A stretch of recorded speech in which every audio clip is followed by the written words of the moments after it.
Welcome to the official Jets podcast. We are presented by WynnBET. Betting is a team sport. Bet together at WynnBET. Eric Allen in studio with my teammate, Douzable. Douz, where are the Jets right now after 5 games as they enter their bye weekend? Well, this is a team that continuously fights hard week in and week out. But as far as the execution, they have to progress in that area. And on offense, they have to start off a lot faster. Like only 6 plays in the first quarter this past week versus the Atlanta Falcons is not going to get it done. Also, I would say the receivers have had some issues catching the football. That's another area they need to work on.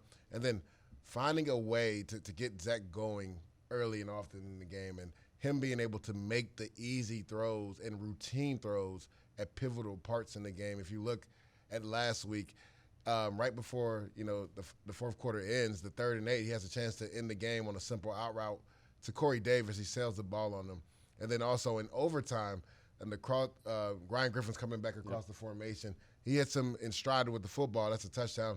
The game is over. And then last week versus the Atlanta Falcons, on a screenplay to Jamison Crowder, his footwork was all over the place, didn't really set his feet, skips the ball to Jamison Crowder, which potentially would have been an explosive play or a touchdown. So we know he can make the off-platform throws. We know he can throw the ball down the field.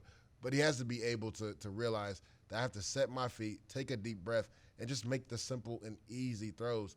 And then on defense, it's all about situational football, knowing what teams are trying to do to you on defense. Versus the Tennessee Titans, man, 2nd and long, 3rd and long, alert screen. You have to be alert to screen and draw, especially when your defensive line is hunting the quarterback as well as it's been hunting it. You got to know teams are going to want to slow you down. So Atlanta didn't throw too many screens. They threw about 2 or 3 screens, this past week.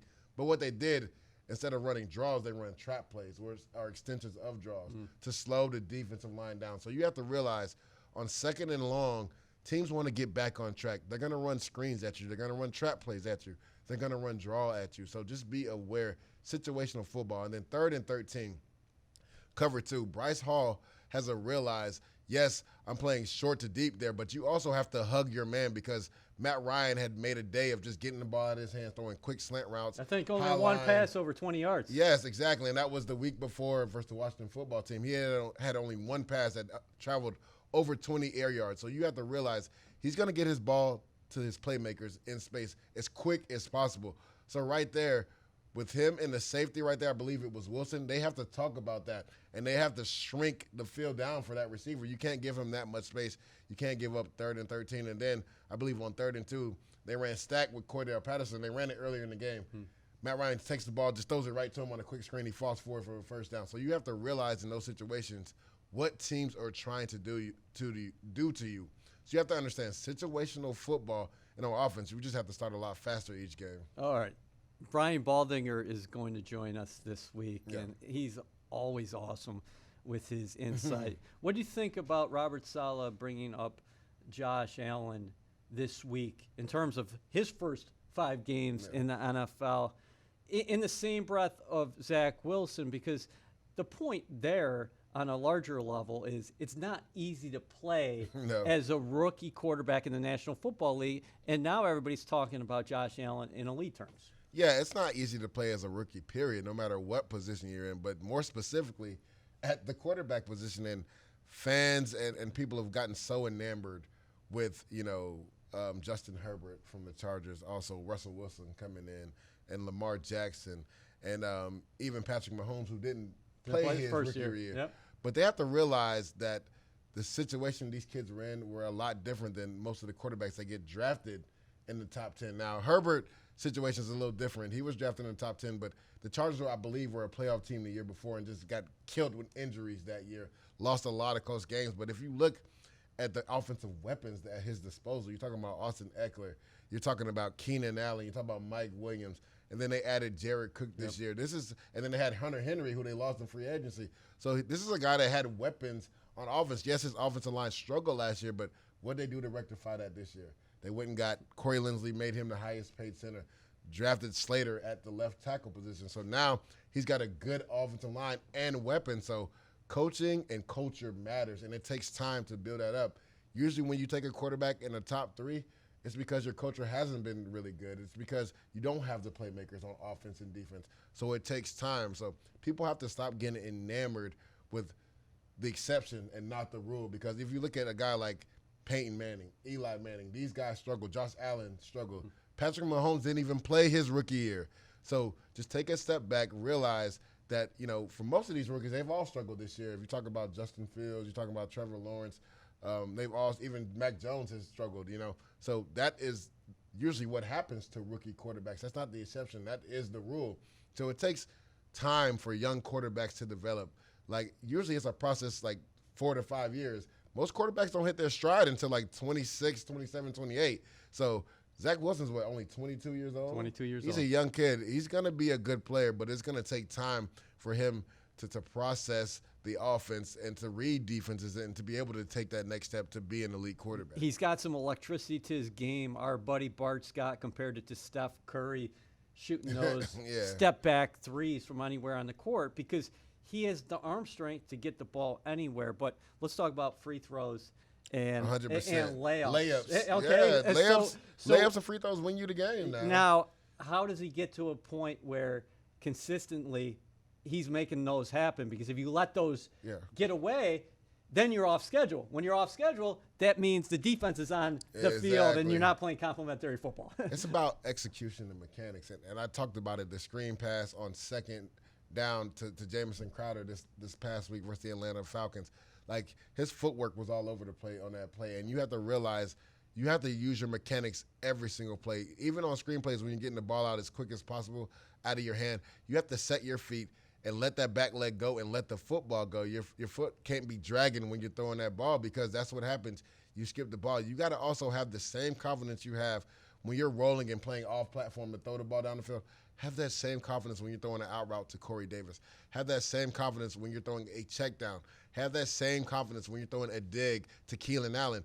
Like, the footwork and the mechanics have to be there, play in and play out, and you have to execute. We know this is a timing-based offense built off a lot of trust. So when that back foot hits, throw the ball. Perfect example on that 3rd and 2 in overtime versus the Tennessee Titans on that corner route from Keelan Allen. His back foot hit, and that was an amazing throw. Tightrope in between the numbers and the sideline. Keelan Cole dropping in the basket. Exactly. Toe drag swag. Not a lot of quarterbacks are making that throw.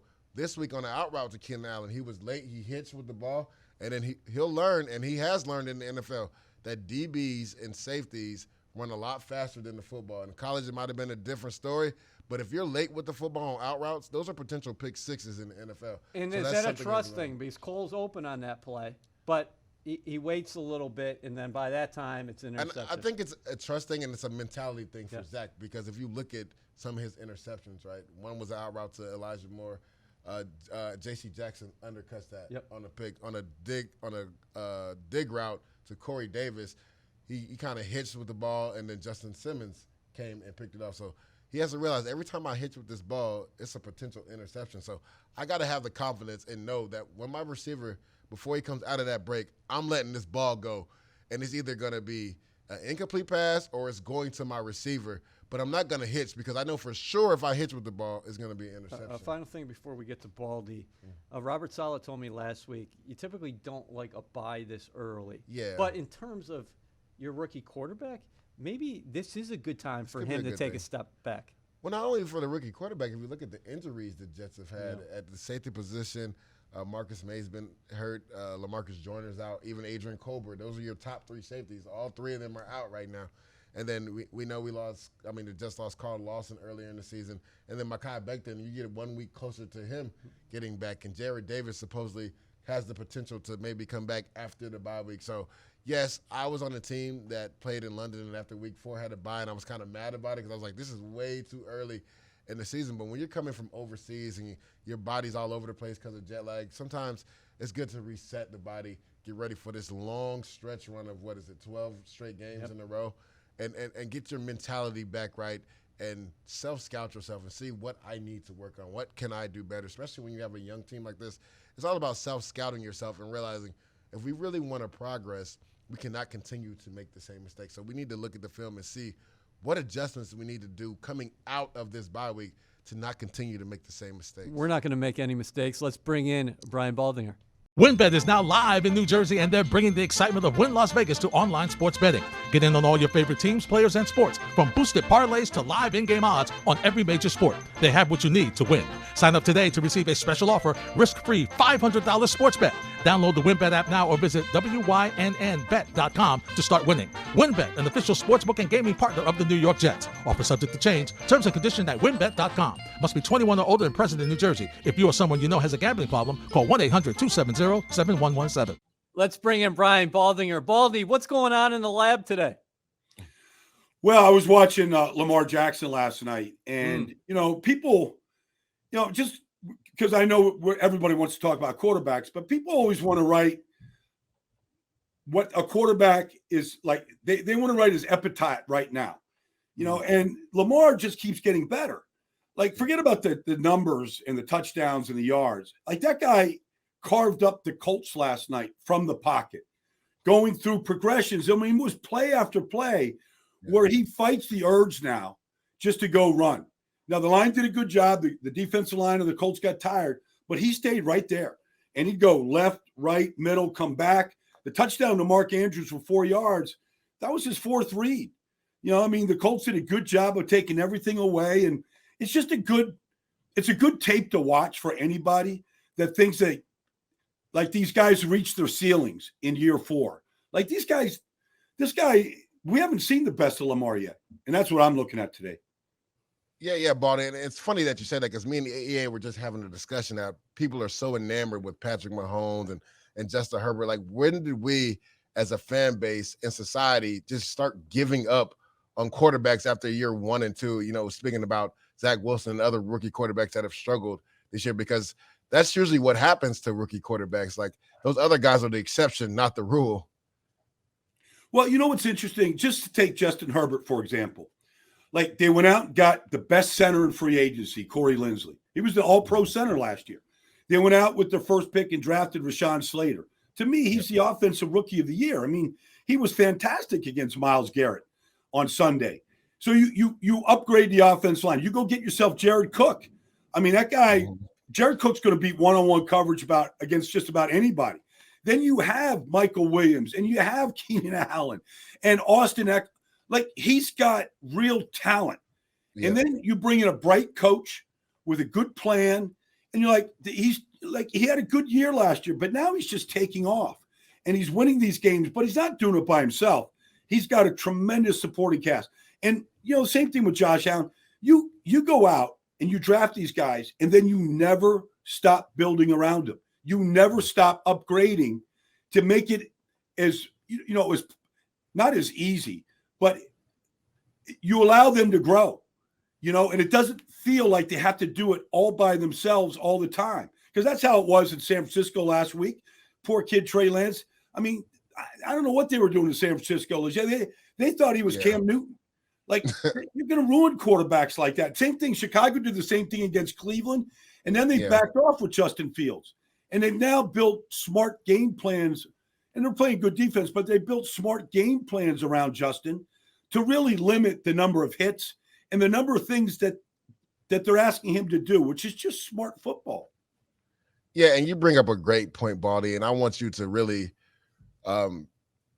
tell the people, like, how important coaching is and how coaching matters, and also the system and the culture that you have. Because a lot of the quarterbacks that I talked about, Patrick Mahomes, went to a system that the culture was already ready for him to become the starter. If you look at Justin Herbert, they struggled the year that they drafted him, but that team was a playoff team a couple of years before that, and they had the weapons that you talked about as Austin Eckler. They had Mike Williams on the outside, Keenan Allen, a defense that was really good. And then even Andrew Luck, like the year that he came in after Peyton Manning was hurt, they routinely went to the playoffs. So I think you preaching about, like, how coaching matters, I don't think fans understand, like, when certain rookie quarterbacks go into a system, if a guy's drafted 1, 2, or 3, it's usually because that team hasn't been really good. So they don't have the pivotal pieces around them to build. Herbert was the exception because the Chargers lost a lot of close games, had a lot of injuries, but they had the pieces on offense that can compete with everybody else. No doubt about it. No question. And, even if you take Patrick Mahomes, him sitting in 2017 behind Alex Smith, I mean, they were a playoff team. Exactly. They went to playoffs with Alex Smith. Tyreek Hill was there, and Travis Kelce was there. I mean, they already had a good offensive line, a proven coach, a great play caller. They had a lot of pieces there. And so you have to look deeper, and you're right, though. Coaching is the difference in this business. Good coaching can make a player. It can make a team. It can make a system. Bad coaching can sink good players. We see that all the time. And sometimes we never find out if a player could have been or what he could have been. They get damaged so quickly. Like, who knows if David Carr could have been a really good player? I mean, he was sacked 73 times in 1 year. And, you felt like he got damaged early. And then they just could never build around him. So the coaching is huge. And I say this all the time. Like, it's harder to replace good coaches than it is good players. And so when you get good coaches and you keep losing them because you're winning, like, that's difficult. Like, the Tampa Bay Bucks win it all last year. They didn't lose one coach, and and they had a lot of coaches, Todd Bowles. I mean, there was a lot of guys in that staff that could have easily gone on and been a head coach and worthy head coaches. But, they were able to keep them. And that's a big part of their success this year right now. So one question that I want both of your opinions on. What does Zach Wilson have to do in order to show improvement over the last 12 games? And also, to both of your points here, how can the Jets help him? What do they have to do to put him in a better spot so he's able to take those strides?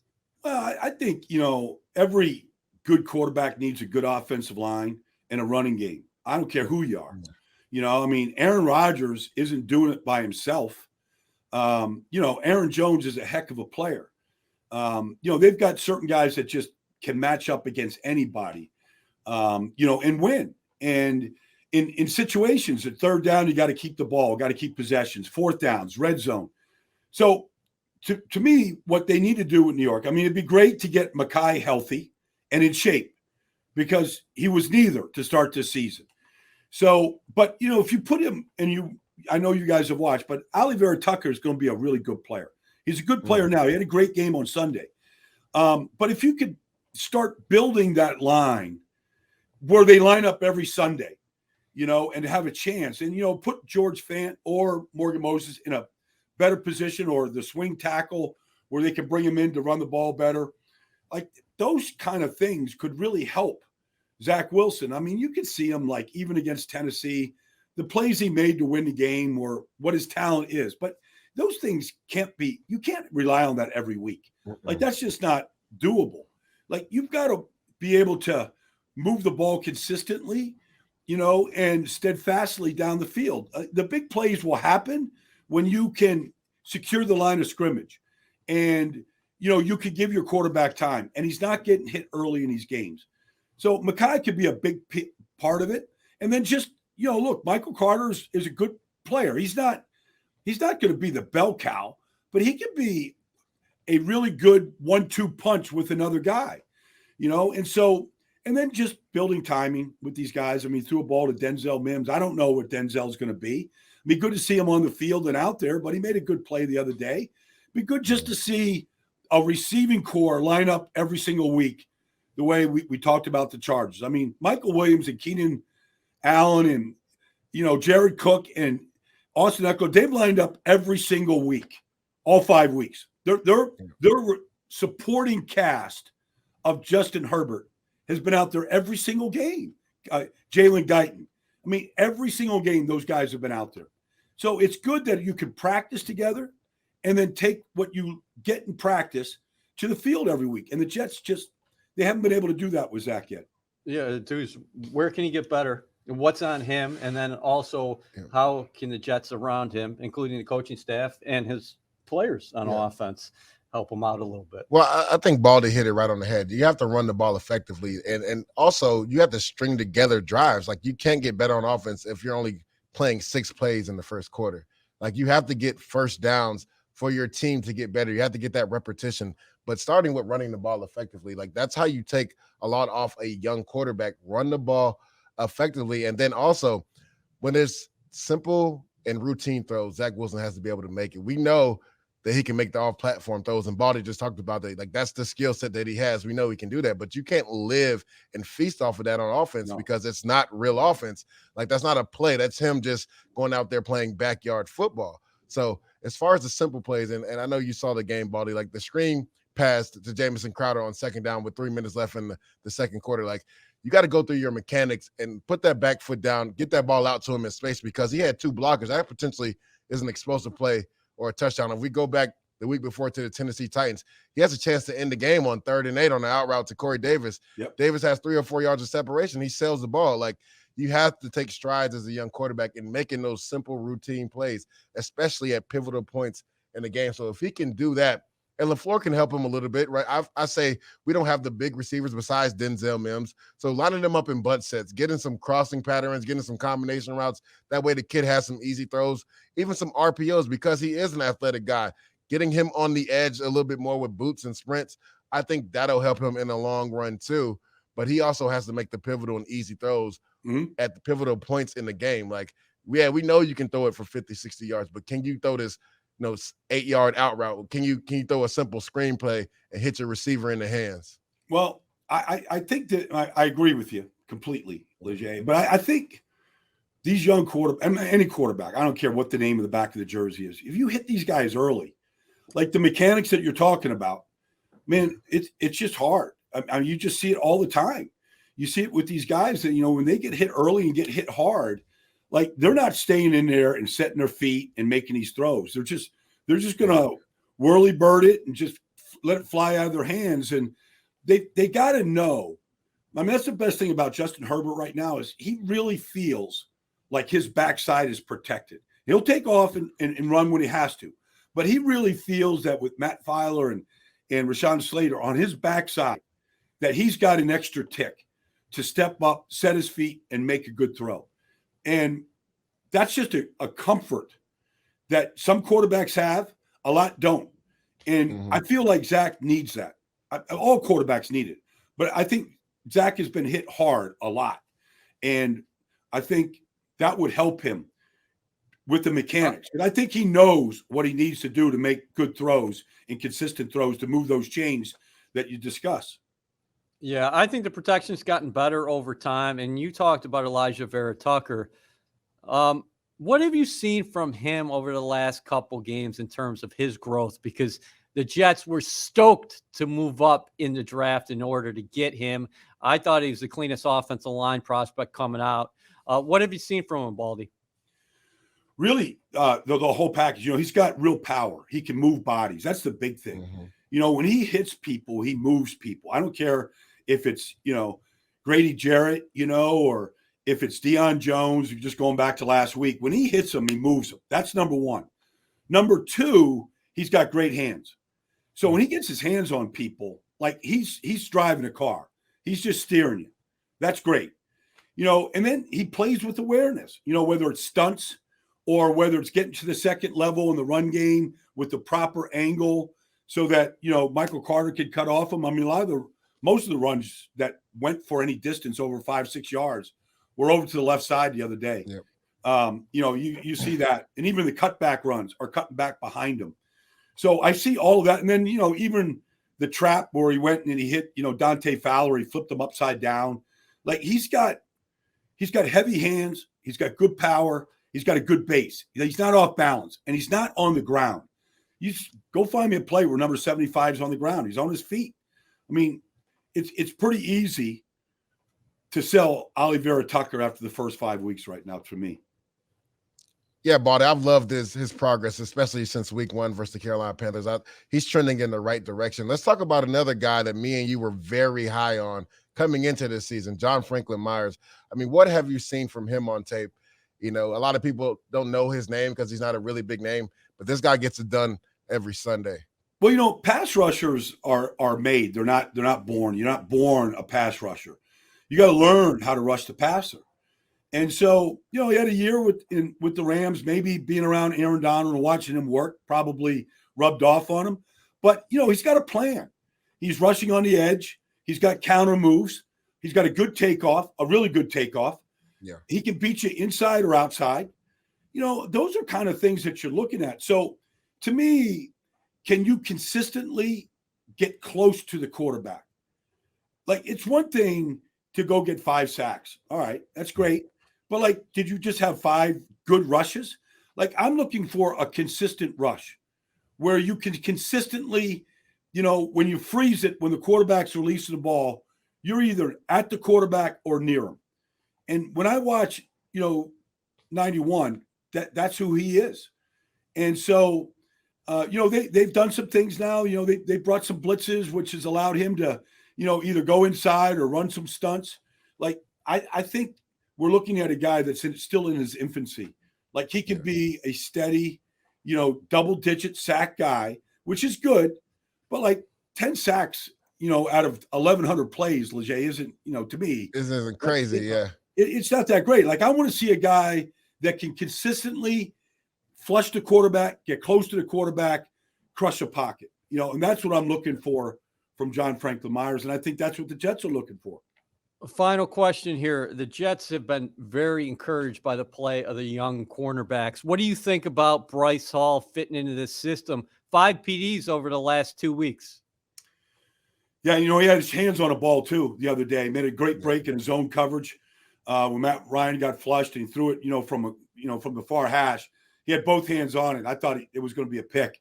But look, to me, look, it'd be great to go out there and be, trapped in the top 10 and get one of these guys, J.C. Horn or Patrick Stan. That's great. But players need a chance to develop and learn the game.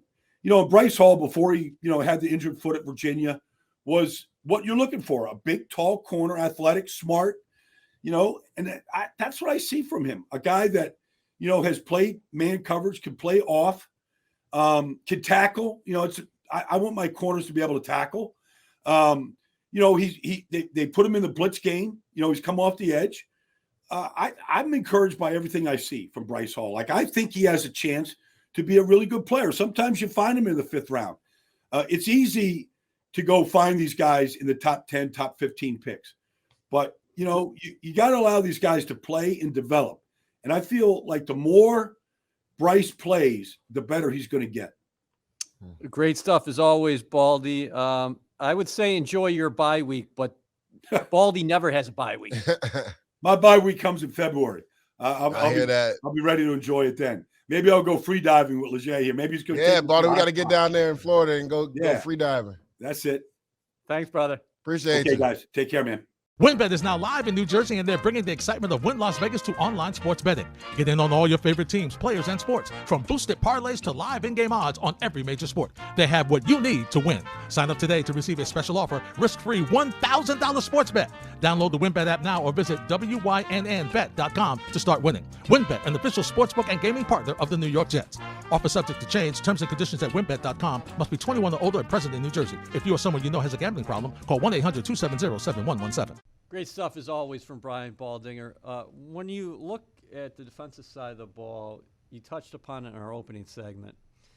The juggling at safety, how has this impacted the defense? Because that was the first game where we really saw a team be highly efficient in the red area and on 3rd down against the Jets, that game in London against Atlanta. Yeah, when you talk about the juggling act at the safety, usually one of your safeties is the quarterback of the secondary, and he relays the coverages and everything to everybody. So Marcus May being out really hurt the Jets in that aspect because he was that communicator, that safety blanket in the back end. And then even Adrian Colbert coming in, a guy that's comfortable in the system, that played with Robert Saleh at San Francisco. He was a guy that was being able to relay certain things too. Now you got him out, May out, and then you lose LaMarcus Joyner in the first game. So everybody that you would probably depend on to communicate is out. Because, they love LaMarcus Joyner. They loved what he was going to do on this in this defense because they're going to bring him back and essentially make him the nickel. Exactly. They can make him the nickel. He's a guy that can drop in the box and keep Marcus May deep in the post. But also they're interchangeable because both of these guys have coverage skills and they can play the ball. If you talk about LaMarcus Joyner, he made his way as a corner in the nickel first, so you know he's got coverage skills. And then we know Marcus May can cover really well, especially over tight ends. That is what he's known to do. So that tandem would have been monumental for this defense, but having both of them out really hurts the defense. So as far as having that communicator in the back end, especially with a young secondary, like that hurts this Jets defense not having those guys out there. So the good news, though, is Marcus May might be back for the Patriots game after the bye. Let's move up a level, talk about the linebacker position. C.J. Mosley has played great ball in his return to the lineup. Quincy Williams looks like a find. Now, if Jared Davis is ready to go after the bye, how do you envision the linebacker unit looking like?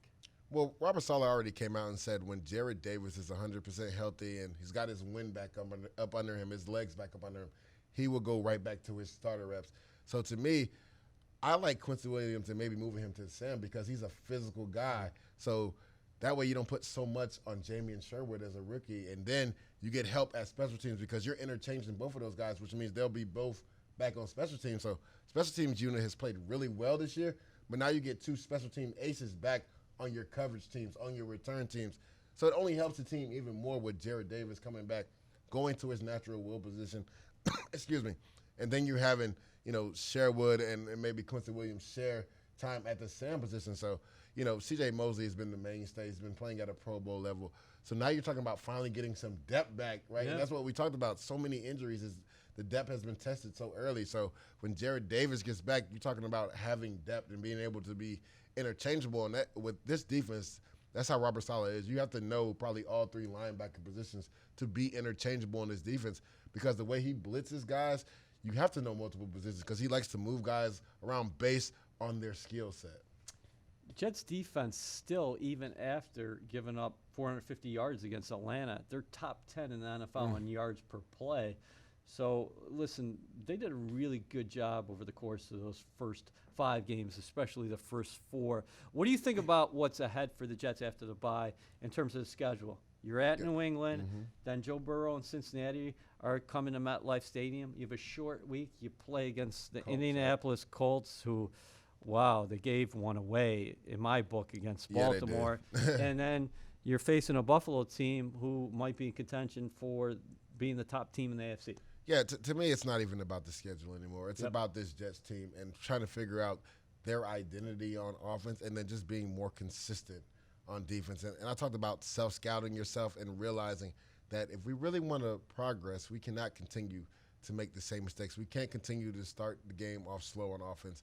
On defense, we have to realize situational football and what teams are trying to do, how they're trying to put us in the bind. So those are the things they have to work on during this bye and as they get ready to play to the New England Patriots, a team that I felt that they out-physicaled the first time around and had a chance to win the game. The big thing in that game was the turnovers. You can't have 4 interceptions and win a game. So you can't continue to make the same mistakes. You have to self-scout yourself this week. And moving forward, it's not even about the schedule. It's about the Jets progressing week in and week out. And 2 things that I really look at when I look at that, EA, is third down efficiency on offense and defense, and then also red zone efficiency on offense and defense. That's how you kind of measure how your team is playing and if they're really progressing throughout the year. If you take us back to your playing days, where was your favorite BiWeek destination? What would you do? And the Jets are so young. What kind of advice would you give a guy who is going on their bye right now? Yeah, because of what's going on with COVID, and I wouldn't do too much on this bye. Like, I would just literally go home and get away from football. There's times where I had the early bye week, like in 2015 when I was with the Jets and we went to London. We had it after week 4. So, I mean, I was mad because I was like, this is really early, but then I was also happy because of the time change and everything. And it literally took me about 3 or 4 days on the bye week to get myself back into normal routine. So take care of your body, man, as far as your acupuncture, massage, and everything, chiropractic work. Get that done. Watch film, man. Really self-scout yourself and be accountable to yourself. Realize, well, I made a mistake on this play, but I bet you next week I'm not going to continue to make the same mistake, and then come back with energy, right? Because the bye is so early, you got 12 straight weeks, and a lot of teams have a lull, especially starting games coming off the bye. The Jets can't afford that. We've seen the first couple of weeks when they start slow, they don't have a chance to win the game, or it's really strenuous on this team. So come back. Do not start the game slow. Come back with energy. Come back refreshed. Come back ready to work. Crazy times in the football world when Alabama goes down on Saturday night, and then the Kansas City Chiefs are 2-3. What is on tap for your weekend ahead, football-wise? Man, so the Jets are off this weekend, so I'll be watching a lot of football. And the funny thing that you said about the Kansas City Chiefs, and I do some work with some other media outlets, and I've said this for the longest. The issue, yes, they have an issue on defense for Kansas City, but the main issue to me as far as their offense is they don't have a viable number 2 receiver. Like, there's nobody else that that Patrick Mahomes trusts besides Travis Kelce and Tyreek Hill. And when teams play that too high safety look and they play 2-man with it, with one of the safeties dropping down on a bracket guy where they bracket Tyreek Hill or Travis Kelce, then the third receiver doesn't step up for the Kansas City Chiefs. And also teams are forcing them to run the football, and the Kansas City Chiefs have not been able to run the football. And then Clyde Edwards-Helaire gets hurt, so now they're down a running back.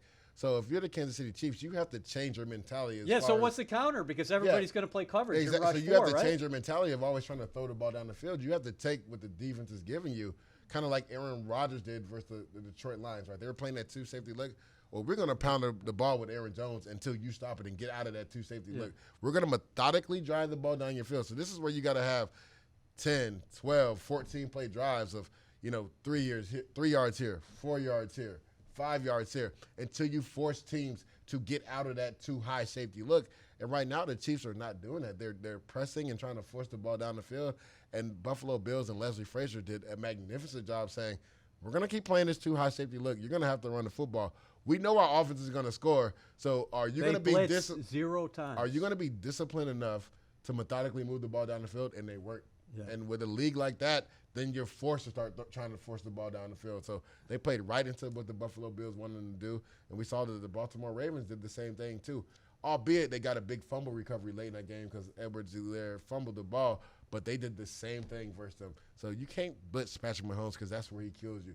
But if you force him to methodically move the ball down the field and force him to run the football, then you see some chinks in the armor. Yeah, things can change in the football landscape, both in the National Football League and college. It was a crazy college weekend this past weekend. Oh, my God. But you're doing something Saturday, right? Are you covering a game on Saturday? No, I actually don't have a game this Saturday. This is the first Saturday I don't have a game. Yeah. So, I guess I'm on a miniature bye. Okay. I mean, I still have to work Wednesday, Thursday, Friday. And so Sunday, this will be the first Sunday I could actually watch football because the Jets don't play and I do the pre- and post game. I'll be able to watch some football. Yeah, and you can watch Jets Game Day with Robert Saleh. That is still airing this week on CBS. That is at 11:30 Eastern, as always. For Douzable, I'm Eric Allen. We'll see you next week.